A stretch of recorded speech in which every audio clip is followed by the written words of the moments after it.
Depuis quelque temps, on voit circuler sur les réseaux une tendance. Consommer de l'ail infusé tous les jours, parfois à jeun, présenté comme un remède presque miracle. Mais avant de suivre une mode, il est important de comprendre ce que fait réellement l'ail, comment l'utiliser correctement, et surtout ses limites.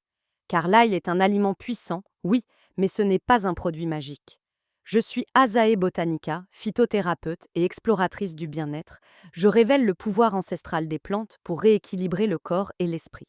L'ail est utilisé depuis des milliers d'années dans de nombreuses traditions médicinales. Il est connu pour soutenir le système immunitaire, aider à lutter contre certaines bactéries et virus, contribuer à l'équilibre du cholestérol, soutenir la circulation sanguine et la santé cardiovasculaire.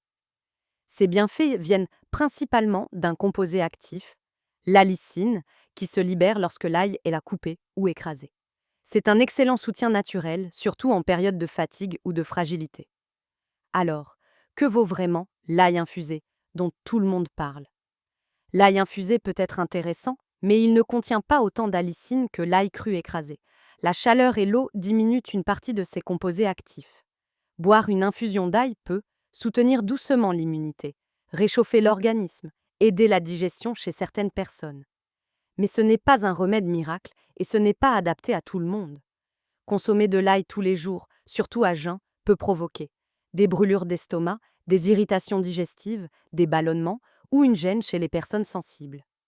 L'ail est puissant, donc la modération est essentielle.